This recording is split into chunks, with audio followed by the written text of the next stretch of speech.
Vous en parle depuis ce matin. Sylvain, alias Freaky Woody, instituteur dans l'Essonne, est tatoué jusque dans le blanc des yeux. Bonjour Sylvain. Bonjour. Bonjour, soyez le bienvenu sur RMC. Ça fait beaucoup parler votre histoire. D'ailleurs, plusieurs personnes nous ont appelé depuis ce matin au 32-16, notamment un de vos confrères de tatouage qui disait que il ne comprenait pas le mauvais procès qu'on vous faisait. Des parents qui disent, bah quand même, vous êtes prof, vous êtes face à des enfants. Quand on voit les images sur RMC Découverte, et je les décris pour ceux qui sont à la radio et qui vous ont peut-être vu aussi dans les journaux, vous êtes effectivement non seulement tatoué sur la peau, mais vous êtes même tatoué jusque dans les yeux, ce qui rend effectivement vos yeux noirs. Et moi, je vais vous le dire franchement, vos yeux assez effrayants. Et j'imagine quand même que c'est aussi ça l'effet que vous voulez retrouver, vous voulez rechercher. Effrayant pour vous peut-être. Beaucoup de personnes disent que c'est juste beau et beaucoup de personnes trouvent ça très joli, moi y compris. Je ne cherche pas. Je vous dis pas que c'est. Il y a des choses effrayantes et belles. Hein. Je ne portais pas un jugement sur la beauté. Je disais simplement que c'est au minimum impressionnant, même pour une personne adulte comme moi, et un peu angoissant. Faut quand même se le dire.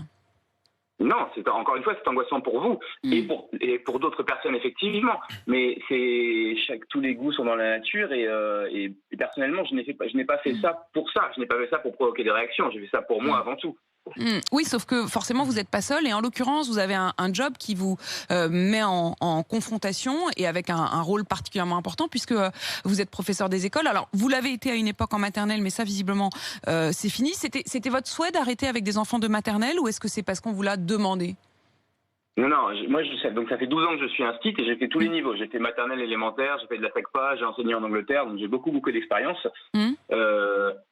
C'est l'année dernière où il y a un enfant de petite section dans la classe duquel je ne suis jamais allé. Parce qu'à chaque fois qu'il y a des problèmes, ce sont des élèves qui me croisent dans les couloirs ou dans la cour de récréation. Ce ne sont jamais des élèves à qui j'ai enseigné directement. Et qui donc, vous savez comment ça marche, les enfants, ils rentrent chez lui, ils racontent l'histoire, les parents se montent un peu la tête, ils écrivent des lettres, et voilà. Donc les rares problèmes que j'ai, c'est chaque fois des enfants que je n'ai pas, qui me croisent une fois et qui s'imaginent les pires choses parce qu'ils ne m'ont pas entendu parler, ils ne m'ont pas vu en classe. Ceux avec qui justement vous êtes en contact régulier, au contraire, vous avez le sentiment qu'ils vous apprivoisent, si je peux me permettre l'expression ?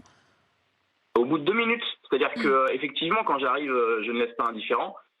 Mais ça dure 2 minutes à peine. Une fois que je commence à parler, une fois qu'on voit que je suis là pour faire mon métier, tout se passe bien.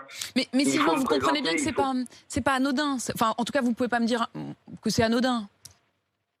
Qu'entendez-vous par anodin ? C'est-à-dire que forcément, ça suscite au minimum une réaction. Je vous le disais tout à l'heure, la première fois qu'on vous voit, c'est un peu inquiétant. Alors après, peut-être effectivement, qu'en parlant avec vous, les élèves peuvent être tout à fait heureux, rassurés, voire même intéressés, curieux. Mais ça n'est pas anodin. Oui, mais quelque part, c'est bien aussi pour leur éducation, parce que ça leur apprend qu'il y a de la diversité dans le monde et ça leur ouvre l'esprit et ça leur apprend la tolérance avant même que j'ouvre la bouche. Ça leur montre que peu importe l'habit ne fait pas le moine. Never judge a book by its cover, comme disent les Anglais. Et vous le dites justement, vous parlez des Anglais, parce que en particulier c'est là-bas que vous avez eu ce déclic, parce que en effet en Angleterre visiblement on ne vous en faisait pas le reproche et vous avez le sentiment qu'ils étaient beaucoup plus à l'aise dans votre corps. Merci beaucoup en tout cas d'être venu témoigner ce matin, Sylvain alias donc Freaky Woody.